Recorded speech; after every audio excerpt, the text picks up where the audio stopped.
If I'm Florida State or Clemson, I'm doing anything I can to get into the Big Ten or the SEC. You are Locked On College Football, your daily podcast on all things college football. Part of the Locked On Podcast Network, your team every day. Welcome, everybody, to another episode of Locked On College Football. I'm your host, Spencer McLaughlin. Thank you so much for making this your first listen or your first view every day. Part of the Locked On Podcast Network, your team every day, and your daily source to stay up to date with the biggest stories in the greatest sport on planet Earth. Realignment, coaching carousel, the portal, and more. Getting you ready for the season. We've always got you covered. This episode brought to you by our friends over at FanDuel. Make every moment more.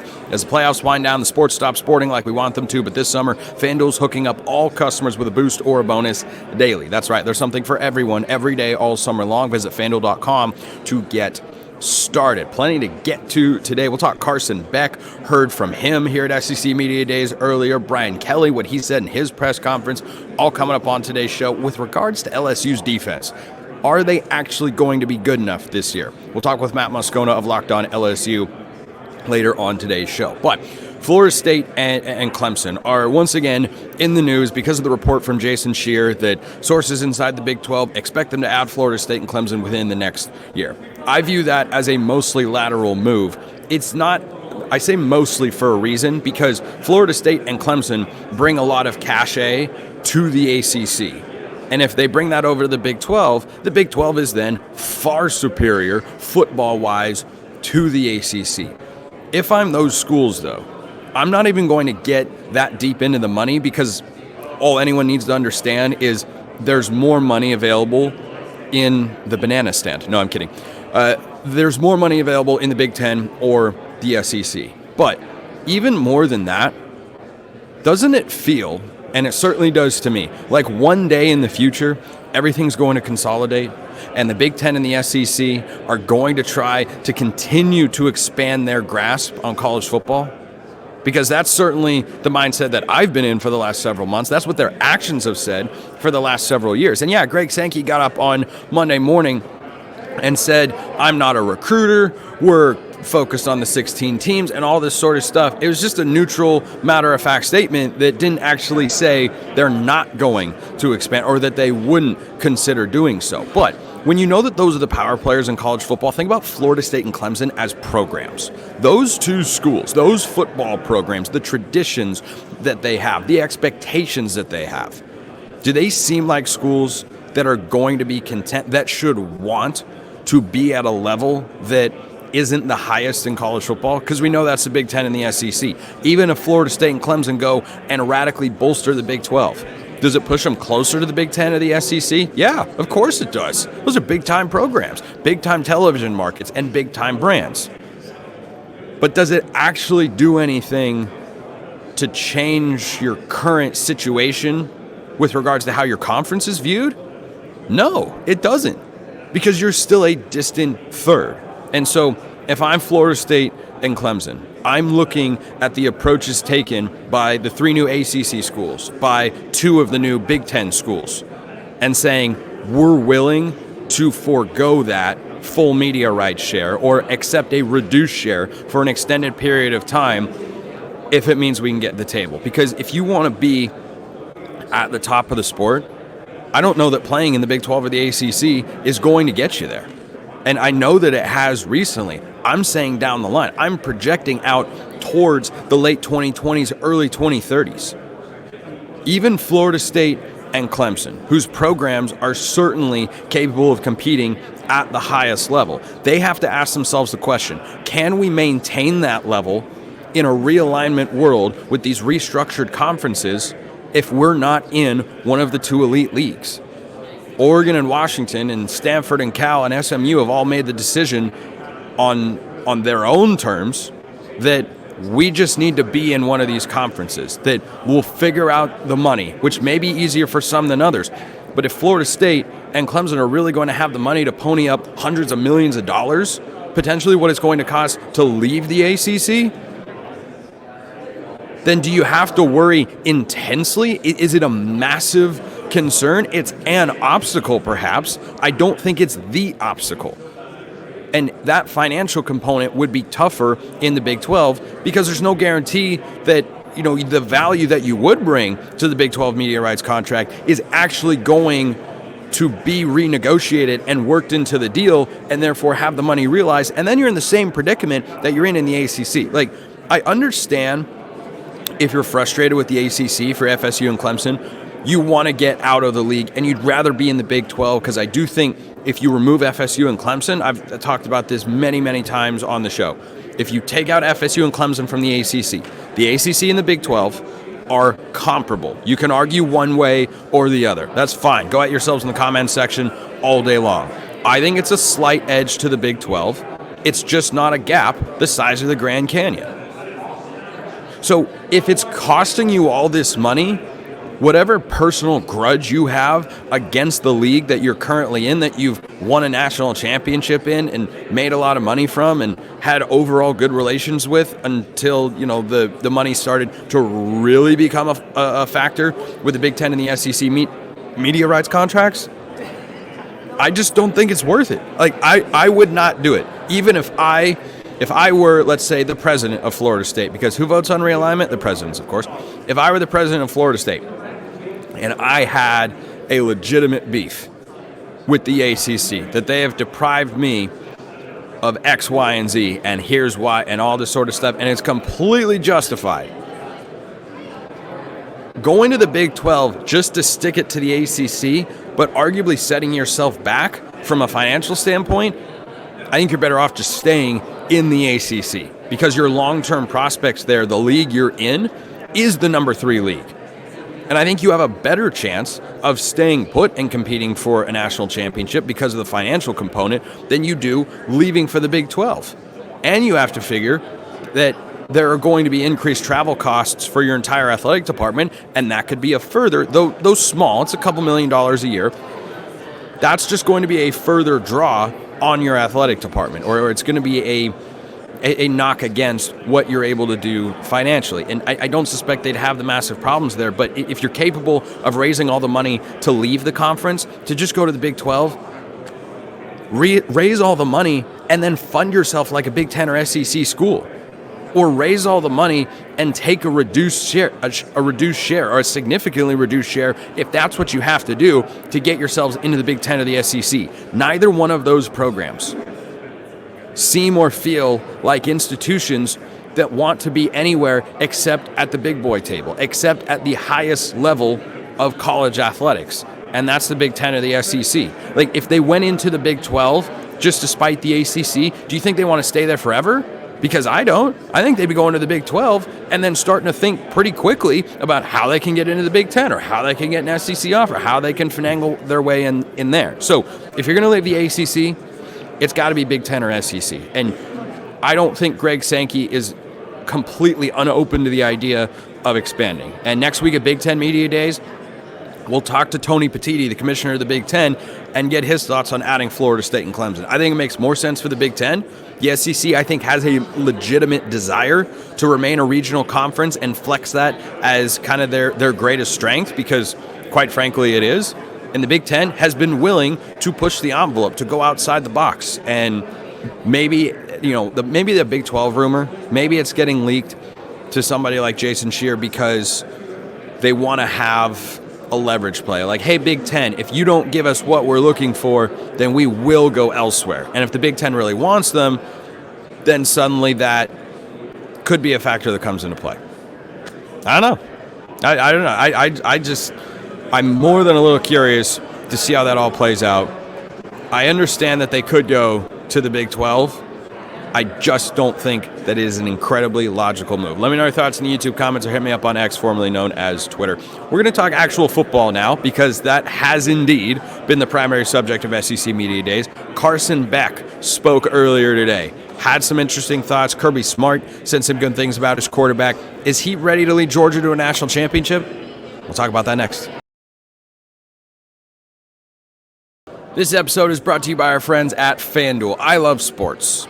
That's probably obvious. I love them so much, I never want them to stop. But as the playoffs wind down, we get fewer games, and the sports aren't sportsing like I want them to. But FanDuel lets me keep the sports going whenever I want. All I have to do is open the app, dream up bets anytime that I am in the mood. And this summer, FanDuel is giving all customers with a boost or a bonus daily That's right. Every day. There's something for everyone. Every day, all summer long, FanDuel is hooking you up. Head over to FanDuel.com, start making the most out of your summer, and bet everything you could possibly want for college football. It's all over there. They've got win totals. They've got individual games. They have got conference title odds, national title odds, everything you want. Go check them out. FanDuel.com, FanDuel, official sports betting partner of Major League Baseball.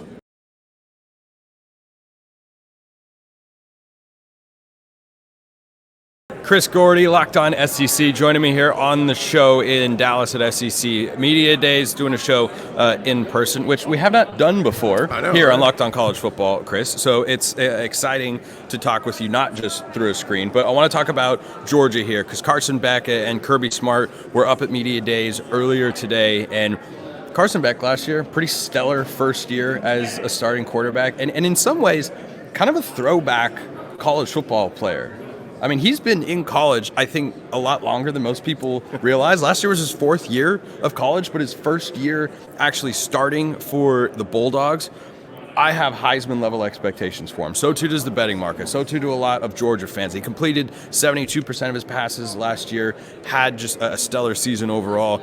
Do you feel like he has another gear that he can reach for Georgia this year? Yeah, I mean, I think last year, he threw for almost 4,000 yards. I mean, it was very productive. And Georgia, if they don't lose that SEC championship game, I mean, I can make a case if Brock Bowers and Ladd McConkey aren't playing through injury and they're healthy, they don't lose one of their old linemen, they're probably beating Bama that day because, it's crazy to go back and look at the film. Like, Jalen Milroe was fine that day. He was named the MVP, but it's not like he was electric and dominating Georgia.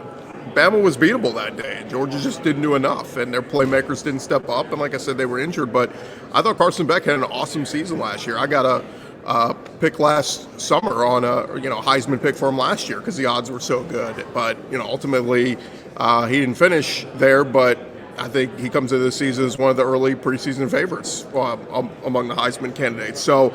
Yeah, I think he's really good, and the other part of it too is look around the SEC. There's tons of change, tons of new OCs in every place. Georgia's one of the few schools that brings back their OC and Mike Bobo, and that continuity helps with a quarterback.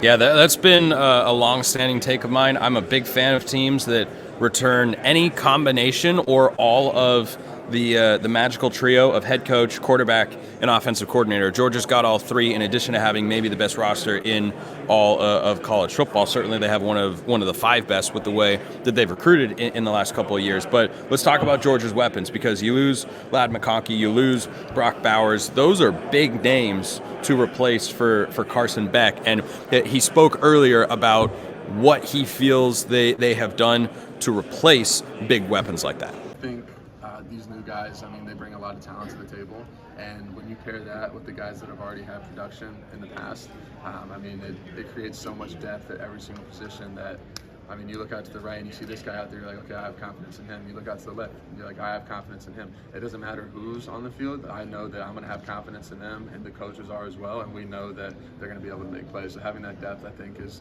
really going to help, especially playing such a tough schedule in the SEC. Without those two guys, Chris, do you think this Georgia offense can produce at the same level? Like a more experienced Carson Beck, but working in new weapons? Like there could be maybe an adjustment period to get thrown into the fire a little bit week one against Clemson to make it all work. But guys like Landon Humphreys and Benjamin Urasek, these are talented football players, and if they get clicking, I think they can be every bit as good as last year. Well, it's not just them. Think of Colby Young, the transfer they brought in from Miami. He looked really good in the spring game, and big body red zone threat. I think that's a guy that's going to eat up touchdowns when they get in that red zone. Dylan Bell is another guy who's looked really, really good. And then on top of it, Dominic Lovett and Robert Thomas came over through the portal a year ago. Dominic Lovett was one of Mizzou's leading receivers the year prior. Robert Thomas was one of Mississippi State's leading receivers the year prior. They both came to Georgia, and they were both okay last year. They didn't do much, but now they get to bump up the depth chart with those targets for Brock Bowers and Ladd McConkey out the window. So we'll see what they do at tight end. I still think Oscar Delp is tight end one. I think he's awesome, and him and Carson Beck have some great chemistry. So we'll see what happens. But yeah, I think they got so many different weapons, from Arian Smith to, like I said, Robert Thomas, Dominic Lovett, Dylan Bell, Colby Young. It's going to be really, really fun to watch. Yeah, I think that offense has all the potential to be at the same level it was a year ago. I think Mike Bobo did a good job as offensive coordinator last year. I don't know how you feel about the Bulldogs OC. I mean, certainly Todd Monken was really, really good, but I mean, they won 13 football games, and yeah, they have a great defense, but it was not a defense-only sort of situation. There's a lot of these retreads that people just have negative attitudes on because of what they were before, and I think a lot of people felt that way. I mean, Todd Monken, who was the OC before that, had been around at multiple SEC schools. So, I think some people kind of had a negative attitude towards Mike Bobo, particularly maybe, I don't know, fans all across the SEC, even Georgia fans. But I think he's changed a little bit. He's evolved, and I thought the play calling was really good. Look, it's Georgia still. They're going to run the football. I mean, Trevor Etienne is coming over from Florida, and they're going to be ground and pound on top of big play through the air. But I thought last year was so predicated around Brock Bowers that I think you're going to see more targets to wide receivers this year. We talked about the now kind of veteran presence that is Carson Beck at the quarterback position for Georgia, and he spoke about the leadership role that he now takes on. I think for me, stepping into more of a leadership role is really my biggest goal and biggest area of improvement. I think last year I really leaned on Cedric, our center, because he had that leadership role. He had accumulated and built that continuity with the teammates. He gained that trust. He had that respect from everyone to where he could have that, kind of vocal say. And me, I was the new guy on the block. I was the new quarterback. I wanted to build that respect and trust as well. So, going through it and having a year under my belt now, I think that I've been able to earn that from my teammates, and I can step into more of a vocal role. When you look at Beck, year one as a starter, goes very well, comes back for another year, and has more hype than he did a year ago. Last year was question marks. This year, it's just full-throated expectations. And how do you think that changes, the way he has to navigate this season as Georgia's starting quarterback? Well, they're already talking about him as one of the top quarterbacks in next year's draft. I think him getting draft buzz tells you all you need to know about what they expect from Carson Beck this year. And, I do think he's going to be that dude. I mean, we talked with Mykel Williams earlier, the Georgia defensive lineman, and he said he's seen tremendous growth from Carson Beck, just being that leader. Stetson Bennett was the guy who had been around and, was a great story, but he was also, he made the plays. And Carson Beck's more talented than Stetson Bennett. So, it's all about putting talent together with all the intangibles and all the traits and executing on the field when it matters most. And I think Carson Beck's ready for it. And look, I keep looking and thinking Georgia's going to, they're going to be one of the favorites this year, if not win it all. And if they win it all, you're talking about 3 championships in 4 years, and we start throwing around the D word, dynasty. Chris Gordy, Locked On SEC, live and in person here in Dallas. What a concept to do a show sitting right next to each other. I mean, who knew it could be done, but we pulled it off. Yeah, I'll go back to talking to you on Zoom. Matt Moscona, Locked On LSU, is coming up next. He's going to sit in that very chair as well because we got questions about LSU's defense. Do they have enough answers for 2024? That's coming up.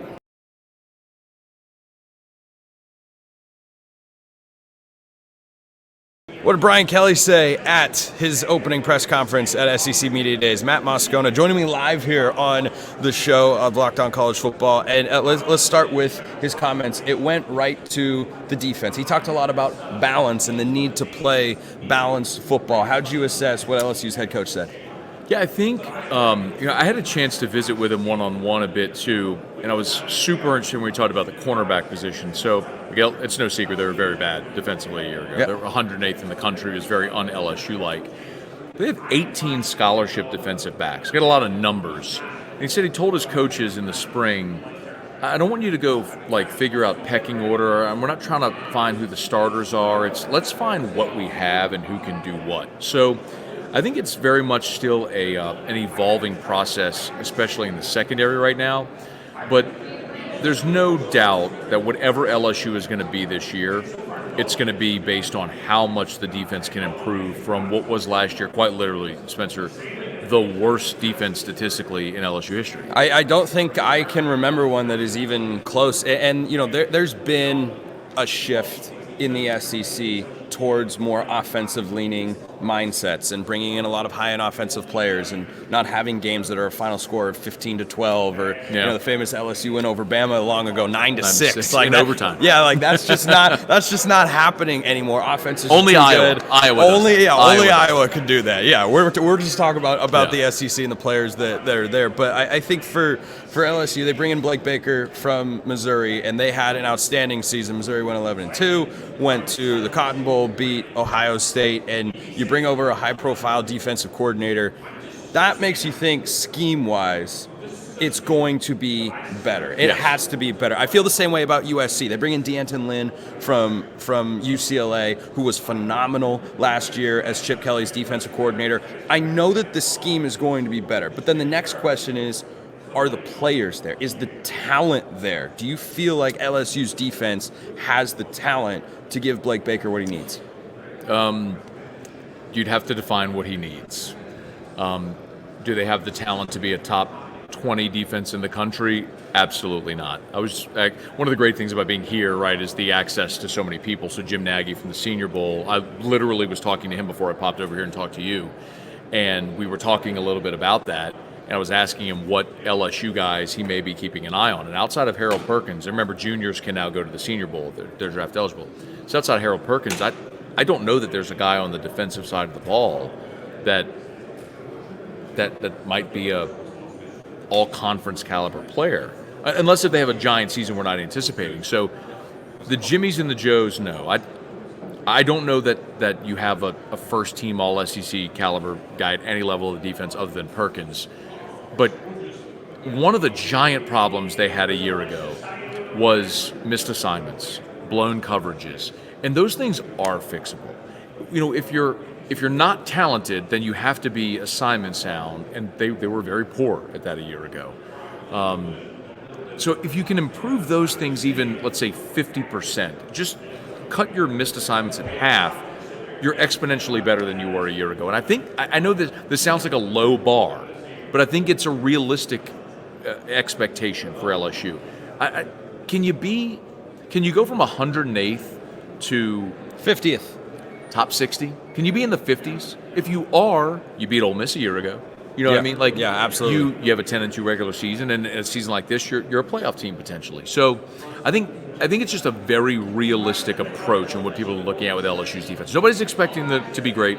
They've got to keep building in recruiting and in the portal, but they can be better. They can be dramatically better than they were a year ago because there's no excuse ever to be that bad. Another thing that Brian Kelly talked about was the wide receiver room. And, a comment that stuck out to me beyond his, he reinforced probably 3 or 4 times, I'd say, in his opening presser, got to be balanced, got to play complementary football, balance. He said that he feels there are 6 to 8 wide receivers that could play a role on this year's team. How much of a benefit is that to Garrett Nussmeier, who should be behind one of the best offensive lines, forget in the SEC, maybe in the country? Yeah. You have 2 tackles that are first, second round capable for the NFL draft. So if the offensive line is there and the quarterback we think is there and certainly has the tools to be there, the question then becomes, well, who's he throwing the ball to? And that's a big number for a coach to throw out and say, we expect to have 6 to 8 guys that are going to be able to catch passes at a high level. So Shelton Sampson was a 5-star who was a freshman a year ago, so he's a rising sophomore now. He's at best your number 6 guy right now. At best you're number 6. So I think LSU fans or people would always laugh because we have this conversation so much. You lose guys, and how are you going to replace so-and-so? Then you just fill the gaps. I mean, it was the same with Odell and Jarvis, and with Justin Jefferson and Jamar Chase. Well, there's Terrace Marshall, and there's Malik Neighbors, and there's Kayshon Boutte, and there's Brian Thomas. It's like Louisiana produces tall, athletic, fast dudes that run and jump and have good hands. That's why LSU always has good corners, good receivers, good running backs. Like, the state produces a lot of skill guys. So, yeah, man. I know they lost Malik Neighbors and Brian Thomas, and they were awesome. But Kyron Lacey is a freak show. He just was the number 3 guy behind 2 dudes that went in the first round. So LSU's got plenty of receivers. I'm not worried about that. When you look at the other aspect of the offense, the ground game, do you expect there to be any change, rise, drop off from a year ago. John Emery Jr., of course, was going to transfer to UCLA, and Brian Kelly and company convinced him to stick around. Is that more a nice depth piece? Do you expect him to make a big impact? A guy who's battled injuries throughout his career. What do you expect from the LSU ground game? Well, so of course it's going to be different because Jaden Daniels was your leading rusher with 1,100 yards. Right. And Garrett Nussmeier last year had 1 rushing yard. So, I joked with Garrett yesterday. I'm like, did you learn from Jaden how to run for 1,100 yards? He was talking about everything he learned from Jaden Daniels. So, obviously it's going to look different. The good news is what you pointed out. LSU has a great offensive line, so they should be able to run the ball. Logan Diggs was the leading rusher among running backs a year ago. Well, he tore his ACL in the bowl game, and he transferred to Ole Miss, so he's out as well. It is a big question. The name to watch is Caleb Jackson. So he's a Baton Rouge kid. He had only 30 carries a year ago, but averaged 6 yards a carry.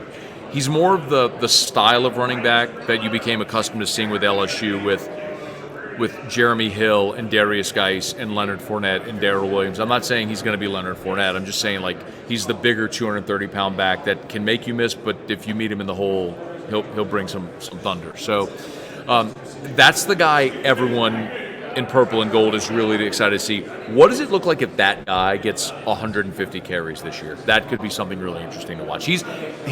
Caleb Jackson is the name to know offensively that you don't know today, that by the end of the season, everyone in the SEC will probably know. Who's the one player besides Garrett Nussmeier who you feel has to have a season that meets or surpasses expectations for LSU to push for an SEC championship, or at least push to be an at-large playoff team? And 10-2, you and I have talked about this. 10-2 probably gets you in all likelihood. 9-3, even in the SEC and Big Ten. I think that's a tough proposition. Who's the one guy that has to stand out?